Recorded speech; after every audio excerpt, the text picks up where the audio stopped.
네, 오밤중의 뉴스 함께하고 계십니다.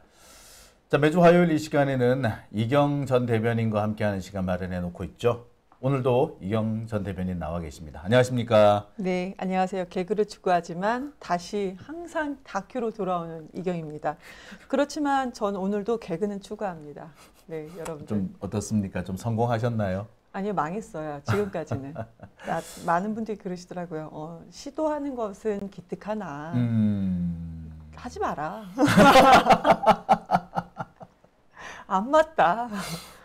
여러분들 조금만 더 제가 이제 개그 추구한 지 한 3주 됐거든요. 네. 한 3개월만 봐주세요.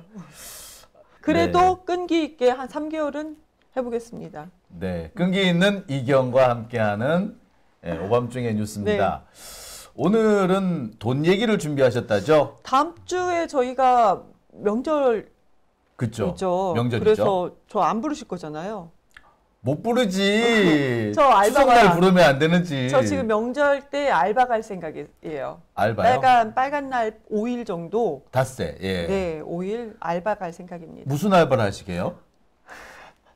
그 명절 때 그 택배 물량이 많잖아요. 예. 그래서 솔직히 막 돈이 필요하다 이런 것보다는 그 하루에 8시간에서 많게는 10시간인데 그냥 보통 8시간 아침부터 해서 이렇게 배달을 2인 1조에서 하는 거라고 하더라고요. 2인 1조? 네, 그러니까 저는 앞에다 떨궈주면 물건을 들고 갔다가 주고 오고 그리고 운전하시는 분 따로 있고 운전을 하시는 게 아니라 저는 운전이 물건을 아니고 막 들고 막 왔다 갔다 하는 그걸 한번 해봐라. 그게 그런데 그 배달이 쉽지가 않아요. 한 번도 안 해봐서 예전에 어릴 때야 뭐 주유소 아르바이트도 해보고 그 뭐 시장 그 농수산물 시장 같은데 새벽에 물건 네, 이렇게 상하차 오면은 예 그러면 그거 받아가지고 이렇게 딱 나르는 거. 어휴 만만치 않은데. 저는 그때 뭐 감자, 호박, 고구마 이런 것도 잘 들었어요. 그 대신 3시간만 딱 하면은 그때 당시에는 알바비가 적잖아요. 최저임금이. 하루 종일 편의점 같은 데서 아르바이트 하는 비용을 받죠. 아직 오늘까지 고민을 좀 해보고 네. 오늘까지 방송 마칠 때까지 고민 한번 해볼게요. 그 말씀을 해주시면 제가 따라다니면서 그 브이로그라도 한번 찍어볼게요. 어우 재밌겠다. 여러분 그렇죠? 네, 그렇게 생각하시죠? 그렇죠. 예, 제가 준비 한번 해보겠습니다. 뭐 이경이 배달 간다. 간다는 간다. 배달 간다. 뭐 체험 삶의 현장 이경의 체험이에요. 무슨 체험이에요? 그냥. 제가 반드시 따라가가지고 찍어 오겠습니다. 야, 닷새면 찍는 것도 힘들겠다. 자, 오늘 돈 얘기는요. 사실 이경 대변인이 준비한 돈 얘기는 국민연금, 정부재정 그리고 물가 이야기 3가지입니다.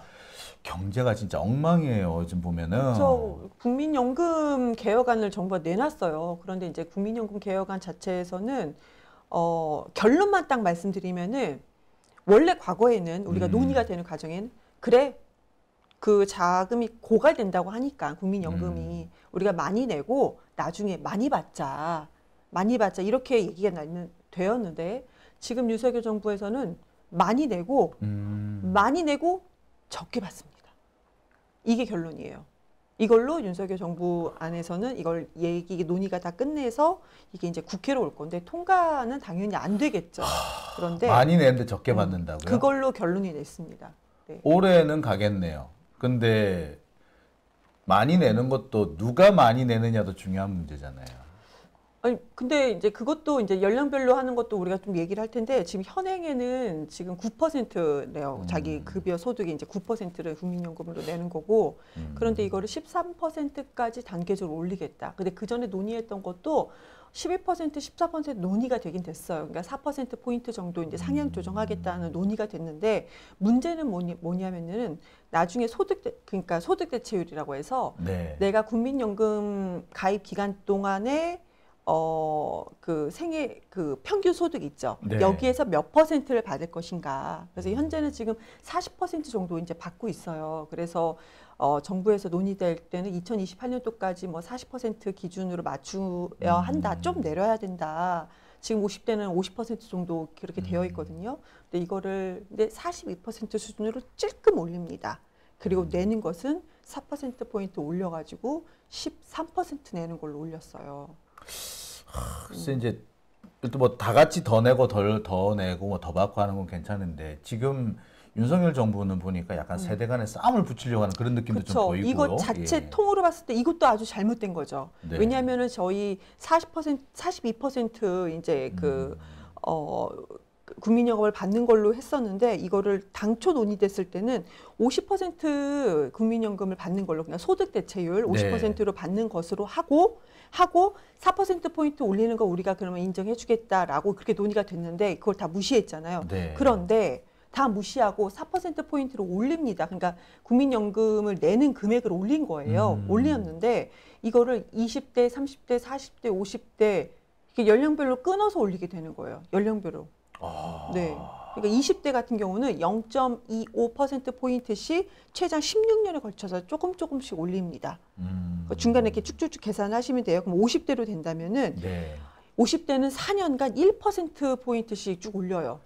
그러니까 28년도에 엄청 올라가는 겁니다. 1%가 네. 이게 말이 1% 실제로 돈 낼 때 보면 액수가 커요. 그럼요.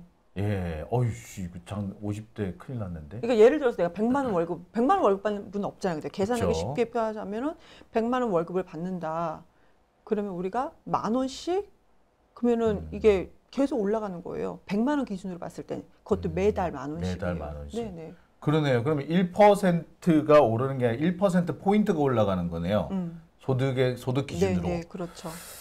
아, 적은 숫자는 아니네요. 자, 근데 이게 지금 보면은 지난 3월에 이제 국회가 중심이 돼가지고 연금 개혁안을 만들었지 않습니까? 그렇죠. 예, 공론화위원회가 실제로, 있었죠.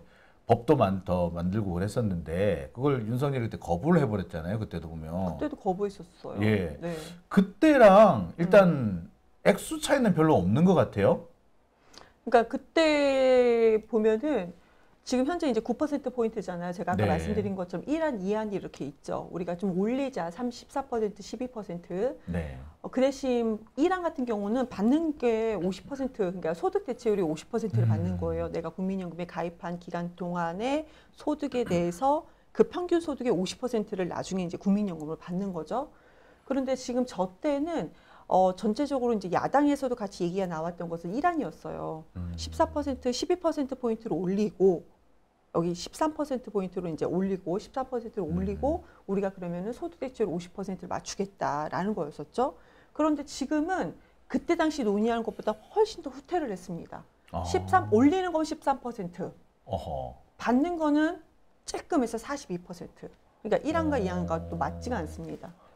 그때 당시 이제 3월 달에 논의했던 거, 공론화위원회 하면서 무슨 연금개혁 뭐 위원회 하면서 시끄럽게 막 그렇게 얘기가 네. 됐었잖아요. 그때 그것보다 더 후퇴한 거 결론이 났습니다. 결론을 내고 국회에 이제 이걸 넘긴 거죠. 예. 아니, 근데 아까 제일 이제 열받는 부분이 세대별 연금 보험 요율이 네. 다르다. 이 부분이었잖아요. 제가 이거 가지고 세대별 싸움을 일으킬 거려고 하는 것 같다. 그럼요. 세대 갈등을 유도하고 이걸로 이 틈바구니를 이용해서 자기들 지지율을 유지하겠다라는 이런 속셈이 좀 보인다는 그런 분들이 꽤 많으시더라고요. 보니까 이래요.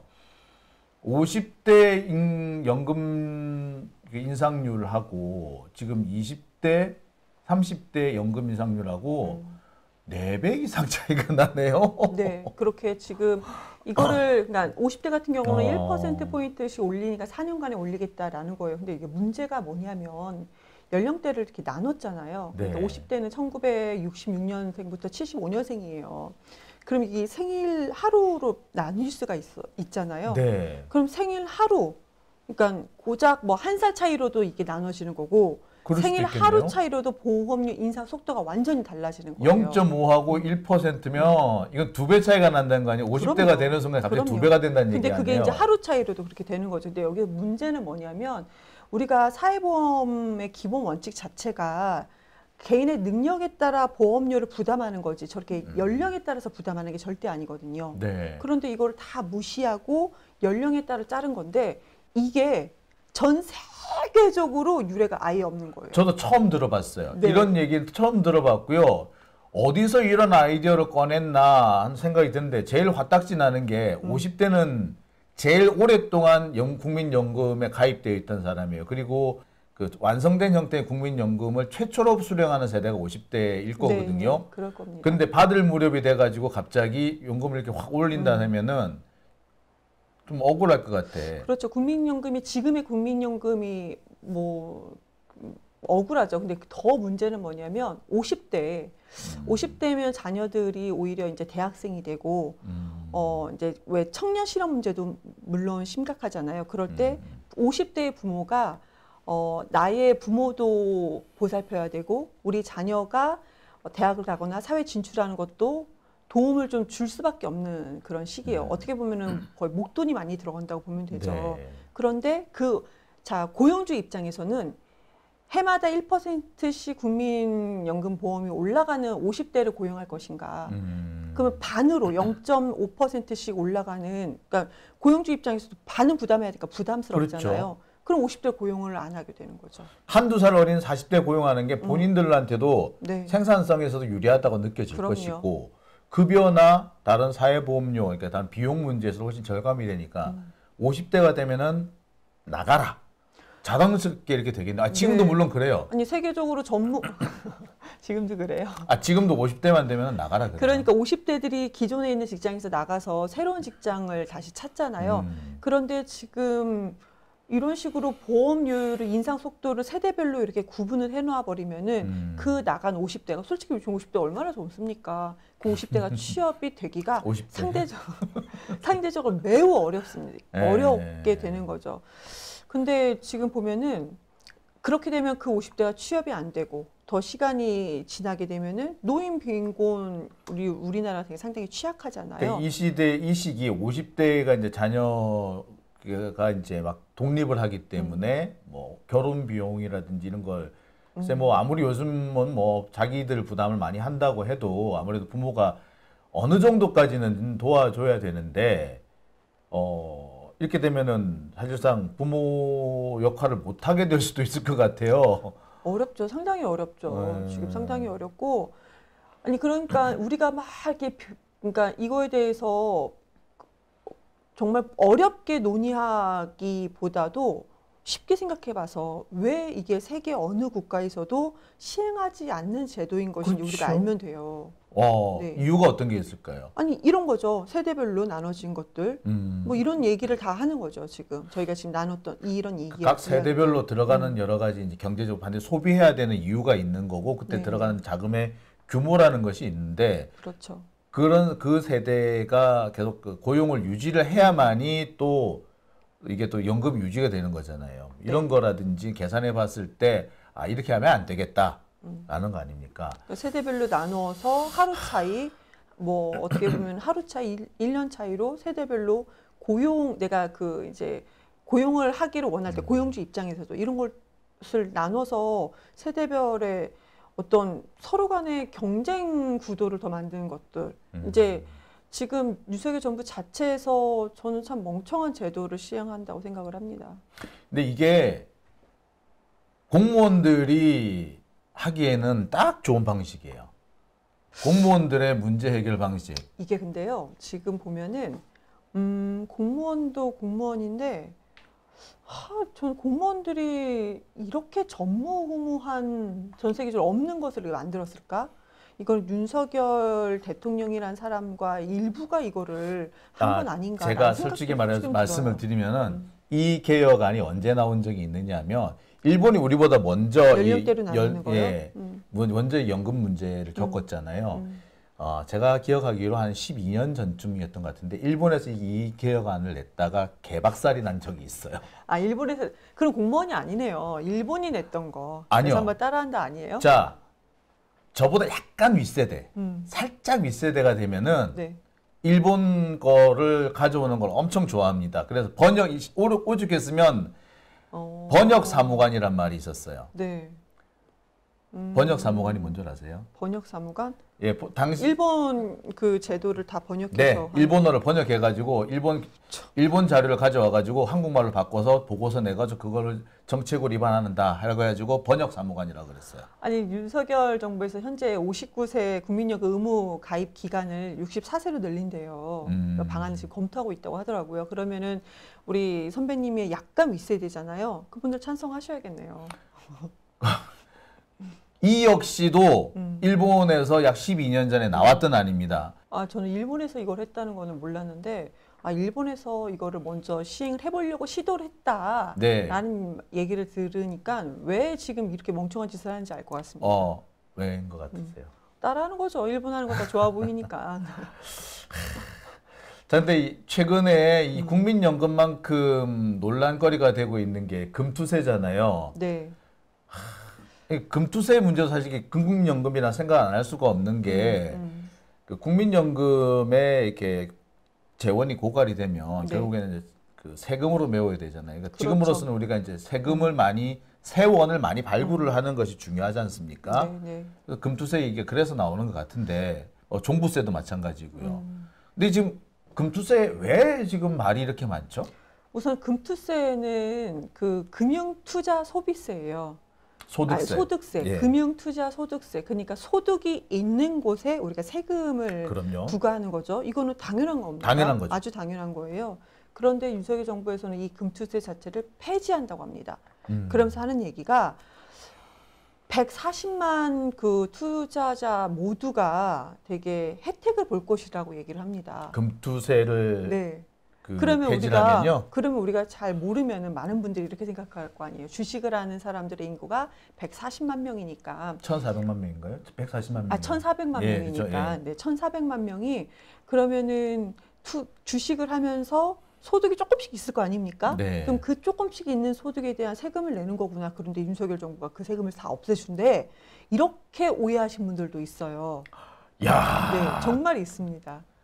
그거는 정말 말이 안 되는데. 그런데 그럼 금투세, 금융투자 소득세 네. 이거를 부과하는 대상 자체가 뭐냐면은 기존에 이제 그 주식으로요 연 5천만 원 이득을 보신 사람들 네. 이것이 대상이에요.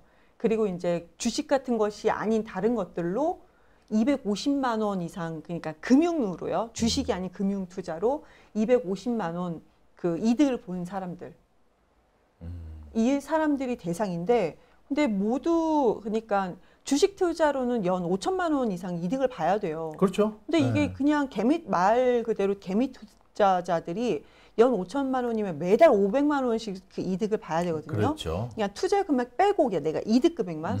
근데 이게 불가능하다고요. 근데 이분들 그러면 근데 이런 사람들은 있긴 있죠. 있죠. 금투세 대상이 예. 있긴 있죠. 그럼 금투세 대상이 몇 명이냐, 몇 퍼센트냐. 이거 몇 퍼센트일 것 같습니까? 금투세 대상? 글쎄, 제가 듣기로는 1%세, 글쎄, 5천만 원 이상, 그러니까 국내에서 1%밖에 안 될 것 같은데. 네, 거의 1% 가깝습니다. 그죠? 0.9%입니다. 0.9%요? 네, 1%도 안 되고. 네. 그러니까 어. 상장된 주식으로 시세 차익을 연간 5천만 원 이상 얻는 사람, 그리고 펀드나 채권 등으로 그냥 기타 금융 투자죠. 이걸로 또 시세 차익을 250만 원 이상 얻는 사람들이 이 사람들이 금투세를 얼마나 냈냐면 20%에서 자기가 시세 차익 얻은 그 수익에서 20%에서 25% 정도 뭐 이것저것 계산하면 27% 내기는 내요. 네. 그런데 이렇게 세금을 금투세를 내는 사람들의 대상이 0.9%밖에 되지 않아요. 0.9%, 1%도 채 되지 않는다라는 말씀이 아닙니까? 네. 아, 근데 그러면은 금투세를 만드나 안 만드나 대부분의 개미 투자자들은 아무런 영향이 없다는 얘기잖아요. 개미 투자자들에게는 상관이 없는 거예요. 전혀. 전혀 상관없죠? 우리가 종부세를 안 내는 종부세 내세요? 아니요. 내봤으면. 내고 싶네요.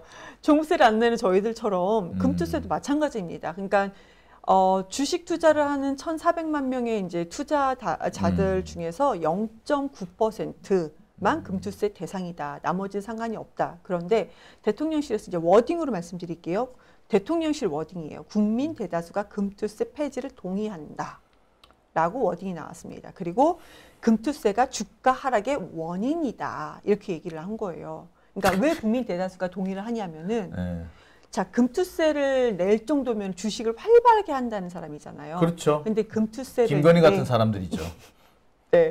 금투세 거기는 좀 금투세 엄청나게 내겠죠. 근데 근데 금투세를 낼 정도 사람이면은 주식시장을 움직이는 사람들이다, 손들이다. 네. 그런데 그 사람들이 금투세 때문에 수익의 20% 내는 금투세 때문에 주식시장이 활발하지 않을 거다. 그러면은 1,400만 명의 투자자, 개미 투자자들이 손해를 본다. 이 논리입니다. 이 논리를 계속 얘기를 하고 있어요. 무슨 개소리야. 그렇죠. 이게 대통령실의 논리입니다. 양도 차익에 대해서 내는 건데 증권거래세 자체는 차익 상관없습니다. 그렇죠. 그러니까 양도 가액. 내가 손해를 완전 봤어요. 그걸 팔 때 많이 팔게 되면은 이제 더 손해 볼까 봐 많이 팔 수도 있잖아. 다 팔 수도 있잖아요. 네. 그러면 그 반토막난 주식을 팜에도 불구하고 세금을 내는 거죠. 손익 여부 관계없이. 근데 우리가 세금이라는 거는 내가 이익이 있는 돈에다가 세금을 부과하는 것이 세금이잖아요. 그렇죠. 네. 소득 있는 곳에 세금이 있다라고 하니까. 그렇죠. 그런데 우리는 0.9%는 큰 손들이다. 그래서 금투세를 내리는 것도 아니에요. 지금 우리 증권거래세는 좀 내리긴 내렸어요. 네. 증권거래세 자체가 지금 2022년도 기준으로 0.23%가 그래요. 근데 2.3, 그러니까 그 23년도 기준으로는 0.08%포인트 아마 내렸을 거예요. 그래서 0.150 정도 될 거거든요. 조금 찔끔 내렸습니다. 찔끔 내렸네요. 예.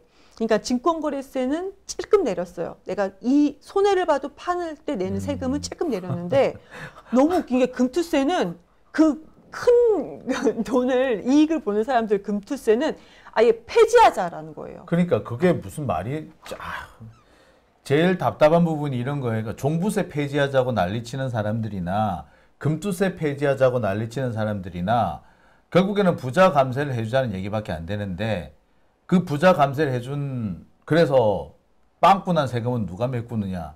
예, 서민들이 메꾸요, 개미들이 메꾼다고요. 그러니까 큰 손들, 그러니까 김건희 같은 사람들이 세금 안 내고, 그러니까 저는 솔직히 금투세를 뭐라고 부르냐면은 이거 김건희세라고 불러요. 저는 그 민주당한테 강력하게 요구하고 싶습니다. 금투세라고 하지 말고 김건희세라고요.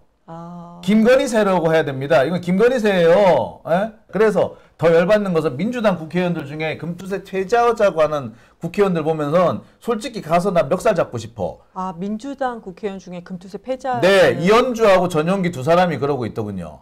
아, 그래요? 아니, 저는 개인적으로는 금투세는 이득에 대해서 20%, 25% 네. 세금으로 내는 거니까 그걸 그것도 정당한 모든 거예요. 이득이 아니고 연 5천만 원 이상 주식 투자로 그 이익이 있는 사람들이 대상인 거잖아요. 그런데 지금 증권거래세 같은 경우는 내가 반토막이 나는 걸 팔아도 세금을 내야 되는 거잖아요, 지금. 그러니까 저는 오히려 증권거래세 같은 경우는 미국, 일본, 독일 같은 것도 일본 증권거래세 없어요. 일본 이렇게 따라하기 좋으면서 왜 이거는 안 따라하는지 모르겠어요. 증권거래세는 폐지하고 맞아요. 오히려 반대로 증권거래세는 폐지하고 금투세는 이익에 대한 그러니까, 예. 돈을 내는 거고 증권거래세는 손해본 사람들이 국민들이 또 내 돈을 긁어서 퍼내는 거거든요, 세금을. 네. 그러니까 저는 이걸 반대로 했으면 좋겠다. 그런데 왜 그러지라고 제가 혼자 계산을 해보니까 부자들한테 걷는 세금, 금투세요. 아까 6조 한 300억 원 정도 됐잖아요. 네. 이거를 안 받습니다. 그러면 나머지 세금을 받아야 되잖아요. 그렇죠. 그러니까 99% 주식 거래를 하는 정말 개미 투자자들한테는 증권거래세를 그러니까 그 소득이 이익이 없어도 받는 증권거래세를 거두면은 지금 한 아까가 4조, 아까 4조였죠. 네. 지금 6조 정도 됩니다. 그러니까 한마디로 부자들한테 세금 걷지 않고 힘든 주식 투자하는 개미 투자자한테 돈을 삥 뜯는 거다. 그러네요. 저는 그렇게 생각을 합니다. 참 답답해. 뭐가 진짜 잘못됐죠. 그런데 예. 이 현상을 그대로 보면서도 민주당 내에서조차 금투세를 폐지해야 된다라고 주장을 저는 이제 그 주장을 직접 못 들었는데 진짜 그렇게 주장을 했다면 저는 상당히 문제가 있다. 그러니까 우리가 정당 정치를 하는 거잖아요. 네. 그냥 그분들은 민주당이 있으면 정치하면 안 되는 되는 사람들이에요. 거죠. 예. 무소속으로 나가든지 그래서 본인의 주장을 한다든지 하는 게 맞지 않을까 생각합니다. 참 저는 보면서 요즘 답답해요. 이렇게 툭하면은 뭐 정청래 의원을 향해서 네. 뭐 수박이다, 의심스럽다라고 말하는 사람들이 있는데 저는 그 이 금투세 폐지하자는 사람들이 진짜 이상한 사람들이라고 생각이 들어요. 아니 아, 돈을 그냥 막 뜯어가는 것도 아니고 그러니까 이게 좀 진짜 정체성이 문제가 될 만한 사람들 아유. 중에 한 사람이 또 이 재난지원금 같은 거 이런 네. 거 이런 걸 자꾸 반대하는 사람들도 보면은 민주당에서 좀 있잖아요. 김동연 지사 같은 분들 그런 분들도 사실 좀 저는 의심스러워요.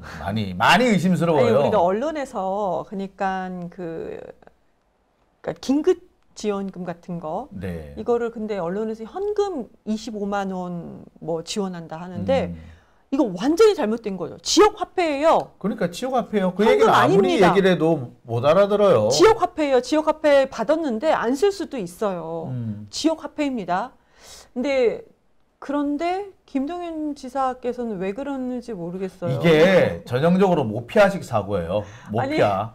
전국민 네. 25만 원 지원 반대하고 어려운 사람한테 지원해야. 근데 이제 그 윤석열이 그런 얘기 했잖아요. 정말 더 어려운 사람한테 더 두텁게 지원해야 된다. 정말 어려운 사람들에게 두텁게 지원을 누가 하고 싶지 않겠어요. 근데 그게 그렇게 골라내는 게 더 어려워요, 이 양반들아. 진짜 제일 열받는 게 이런 식의 말을 하는 사람들인 거예요. 김동연 지사 네가 그 공무원 현직에 있을 때 안 해봤냐고. 맨날 어려운 사람들 지원하겠다 근데 실제로 해보면은 맨날 복지 사각지대 나오잖아요. 나오죠. 그리고 복지 사각지대 매번 커져요. 그리고 누가 더 받느냐?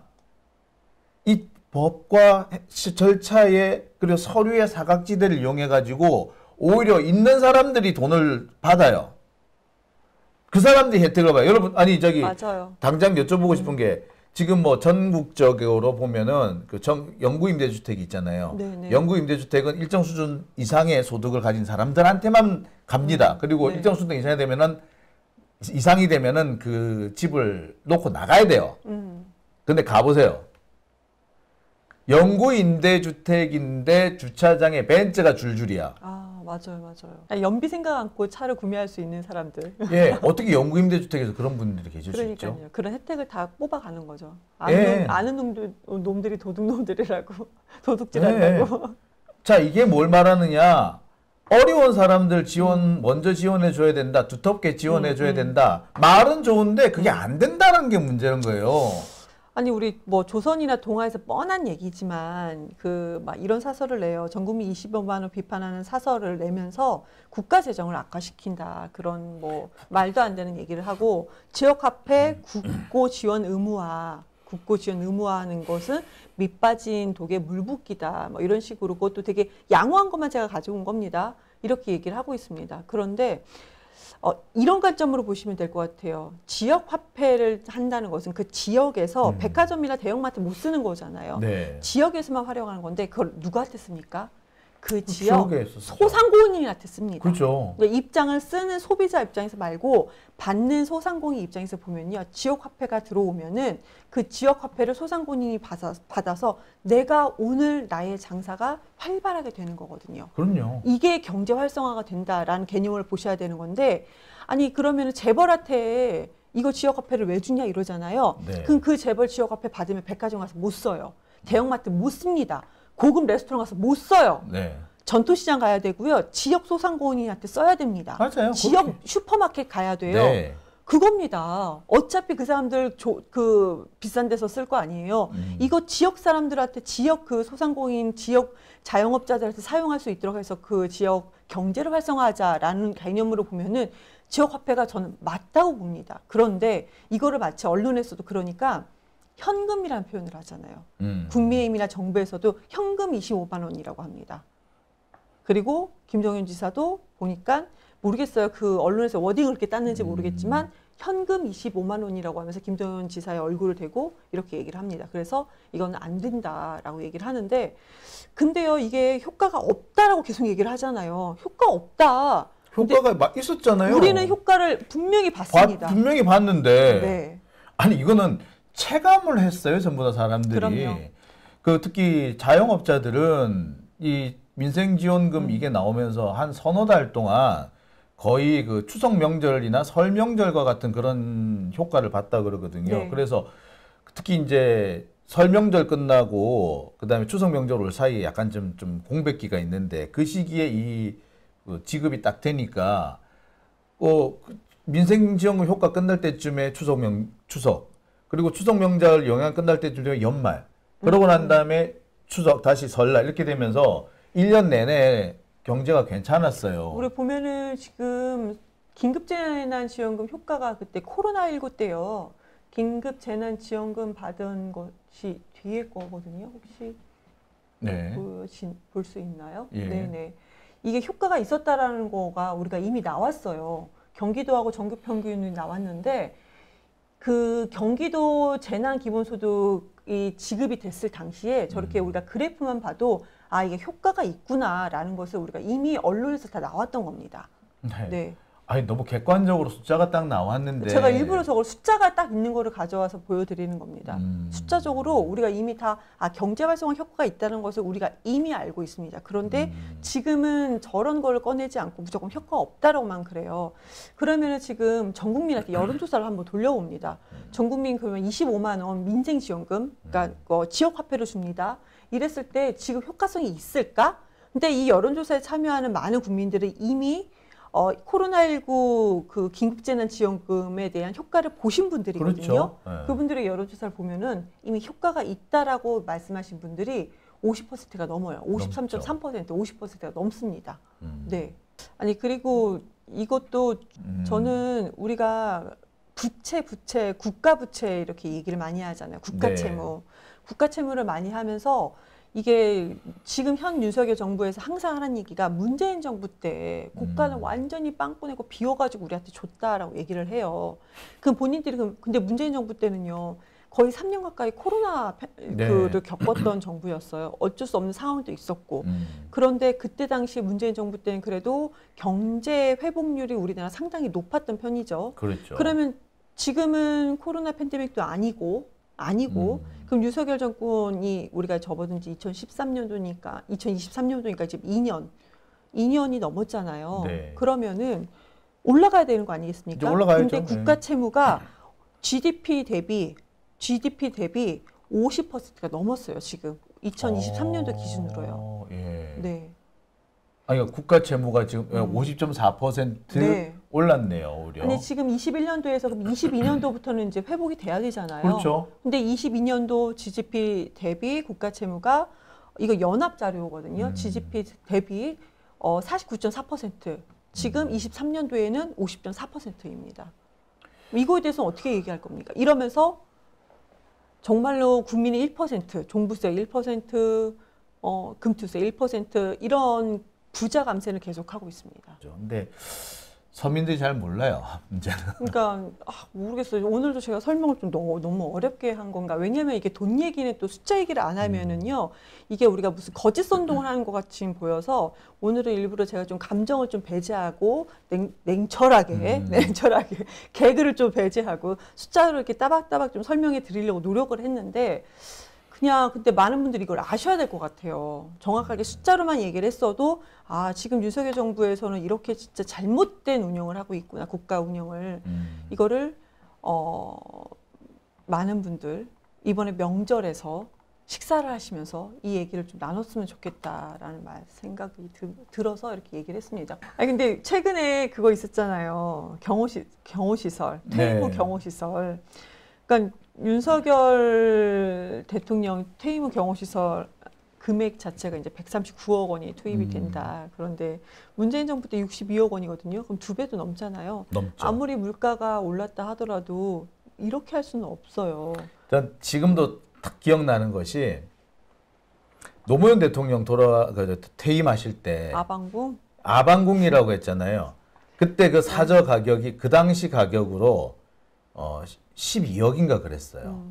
12억이었는데 그걸 가지고 아방궁이라고 그랬어요. 그런데 당장 이명박 퇴임할 때 그 사저 가격이 얼마였느냐? 40억이었어요. 그 세곡동인가요? 네, 거기. 네. 예. 40억이었어요. 근데 지금은 또 더 올랐잖아요. 150억. 맞아요. 야, 진짜 아우. 근데 이거 말고도 막 너무 많은 돈들이 새고 있으니까 참 그러면서 국간이 비었다. 그래서 문재인 정부 때 국가 채무를 너무나도 높여놨다. 이렇게 그러니까 이명박도 맨날 그랬어요. 사실 이명박도 뭐 잘못하지 않았냐, 뭐 구멍나지 않았냐 그러면 노무현 때 구멍내서 이렇게 왔다. 지금 윤석열 꼬라지 하는 거 보면은요 이명박하고 똑같아요. 패턴이 똑같아요. 더한 것 같아요. 기본적인 패턴이 똑같고 더하다. 네, 강도는 더하다. 최고라는 표현도 긍정적인 표현인데 최악이다. 네. 가장 최악이다. 보면서 제가 저런 노무현 대통령 지하에서 통곡하시지 않을까라는 생각을 많이 합니다. 어떻게 우리가 저런 놈을 참 저는 빨리 내려야 된다고 생각해요. 빨리 끌어내야 된다. 네, 수고하셨습니다. 네, 2주에 뵙겠습니다. 2주에 뵙겠습니다. 네.